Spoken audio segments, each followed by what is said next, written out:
Soifua manuel ne fo eso lulu Samoa ai o le whapupunga o Atamua alau Samoa Entertainment TV mai apia. Ile umato le aso sa whaapitoa mo whanau kerisiano a Samoa. Ai wa ave ai le whaafetai whaapitoa ale pulenga o le to manga moe popua ngatia ile atua. Ina ua mawhaiuna tu SS se tasi o tina talavou. Na sawa aina ma le pepe fau na ia whanaua. O le whaasawina mai o ia soifua, ai mai se o le tina maitanga ma whaingata na uia, ma le tangata fau, ua whaamanuia ina ai le pulenga o le lotoa o le to manga moe popua ngatia, o le vi inga le pe o na taua, e lona whaatina, ilana whaamtalanga whaalawa i tele. Na whaaftai fo i le vasenga o te maita i tausi soifua, e le mautanga se ngase o le tupuatam se seme o le imoto atua, ai o fo mai, o na o le whaasawina mai o soifua o le tina ma le pepe fau, o le tina talavau lea na avane i le lotoa malona maitanga, ma e le o le taimi mua fo i lea o iei to ainga mata upu tau nuu i le lotoa o le Campus of Hope. O whanau teine talavau nei, o lo sawa ina whaasoli tu la fono e o la tu lava tau ainga, a le o le tama whai, o le tama moni lava, po o se tane lava e lata iai, po o se tau ainga. O nisi na whanau o lo tau sia pia i le lotoa o le Campus of Hope i tona i mato, whaata se ai mawhana ua le toe mana o mia e o lātou ainga. Ma ta maiti ua le fia fo i lava i ainga. Ma whana ua lo o whaata dalia lātou mta upu, tau wha amsinonga. Ma whana ua lo o whaia i ainga anu ngā fsosoani o le mawhau whau. Ua wha o ngai lava le lotoa, ma mawo lātou wha manuianga ia tatau o le tamaititi i a poto, ai, soifua manuia, ma loloina, ma fia. Vangana ai, e iai lava whanau o loo lātou misia mafutanga ma mātua. O le lotua tamaiti na o mātu, sa le masino whaala potonga e ka le sia, na auto wa atu e whaatau mamafa, whaalava, ma whaafia whanau nei, ua o se anga i whanua i tausanga umalava i aso whaamanatu i Samoa. Ai o le whaopoponga o le numero whanau o whaasawina mai sawanga, o le vi inga sili le nai tutono le lotua, e pe o na saunoa le fionga le pristene, Sili niu lina jang. Watonu ai nei tamali i o le tu malo fasale le anga lima ai maise o le mataina tangi le fionga pesta vai fote vanga ena. Fasanga il fai pule filfili o lo na tu malo le fionga vui i inga sioni o le fas e toe faawi i tu ala tangi. O le aunga ina ia tausia al file mu malvano fo le iai o le tu malo. Peta iwi ina talia il famsinonga ala ta al sanga e faawi i tua ala tangi. Ai ua whaatonu ai nei e watu ni kopi o ala whaasala launga o le awea i tua o nā tangi.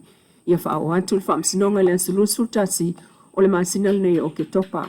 O le tutu unga fo le nā le whaamsinonga wa watu le isi mata upu whaawi i tua. A le tu malo a inga i le tai, mo mulipola le ata o le sālaki, ma le whaipule maanu malo le fonga whetalai o le mota, ia awa pa au mulipola alo i tafua, e whaao atu fo i kopi o whaasala launga o le whaawi i tua o la tangi, pe ato e wala a wemta upulea i le aso lusu tolu le masina nei o ke topa. Pe ta e na o le tasi le mata upu o le tolu, le ana atofa o le neiva yaso o whaawa upea o le tangi lea a le suifaya ina, ia lea ana Ronnie Porsini o le HRPP whaasanga le whaipule filfili o le laitu malo safa ta tasi, le fionga a seve te ifui mono. E lima isimta upu o lo toe o le valu o tangi na whaulu, whaatasi ai matangi e lima whaipule manu malo e talia tuai i tangi o lo ta atia i nei whaamsinonga. E toru lava vai aso na atofa mo tangi o le pālota. Inisi o tala e pisi lava le fio anga o potasi e asu le palolo mai ta wha motu o le nusa fee. Ma mapuane e ta pena le lato tali malo le lei. A wase li itai au ai o se ava whaatali le tau nu o le sa ili ngā motu. Ma whanua lalo a tangata Maori o New Zealand. E taunu wai i se taimi o le sol ngā tai whale o whale a lili. O le whale a onga ope o pea lea o tamaiti a onga New Zealand. Mai le a onga te kura waka ua silia le vai aso. Talu ona fo lau mai Pasifika sa ili Samoa. Mai si motu o iai o Polensia. O lo taitai mai ele li va asa ili whanua o Maori o Jack Thatcher o le whai a onga. O le umatu o Samoa maanga i atu sa ili le motu o tonga. O lo o lātou whaonga ua whanātura na sa ili whanua i tua ao Pasifika i aso ana muai pe o le masina o le la whetu o au le sami o savili o manu whelelei maa o le langi. O le wha moe sa ili ngā whanua o whaia nei o le isi vaenga lea e pāpasi ai ta maiti a onga ona avea i lea matangata sa ili whanua po navigators e pei fo'i ona whaia isi kapeteni waa o waa folau o iei nei Pasifika. Wasilia vai aso talu na tuta le vaanga wolofa o Samoa malona au waa ile ngā taifale o Poutasi e tāpua ia le taunu mai whanua o le fōlaunga i le so. O le vaanga wolofa o lo tali malo ai fo'i. Le fionga a tuatanga loa Joe Annandale malona ainga i le prestene ya leota ai ono le tangaloa o le tamaita i kapiteni ya waa tau mai fealo Fanny Brune ma le au waa. Ai o le tali ngā malo le so o moli mawina ai fo'i le tali malo le leo le fionga o Poutasi fale alili e ala i anga maasani ai o le ava mawhaafiafianga. O vai ai nei le to manga moe poponga tia le teine 5 tau sanga al matua a o whaia peso isu e ngā leo leo i lona ta mawhai. O le tamaa lea na tula i whaamsinonga i le solua al vai sonei ananafi e tali moli a ngā leo leo o lo whaasanga iai. I lona wha o 5 o le tamu whaia wha o le maliu o le wha o manua tunga ma wha o ngā o le au penga mata utia te whaasila au. O le soli tula fono lea na moli mawina i lunga so ta inga tele vave po le Facebook le fasi e le tamaa leo le teine i titi fepo titina matongi i fafo. Pei ta iwa toe fafo e tuai i tānu malala le tamaa ya malo sa lele o malo fausa lele lua sulfitu i tau sanga al matua o le lepa mawhale lau niu a o whaia ia isusu e ngā leo leo. O le teine 5 tau sanga wai lalo al vai ngā leo leo ma le to manga mo e pupua ngā tia o se vaenga o le ngā rue ngā whai whaata.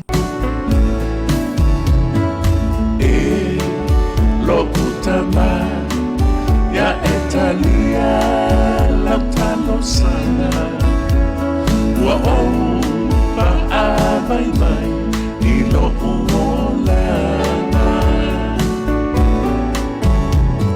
sengi e poai mai le malasi wa o mai mai lo utama wa o le lava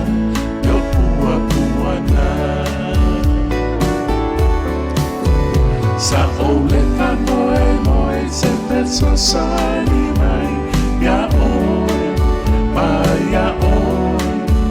sa opa ama walu mai lo malo si ai malo ai leoti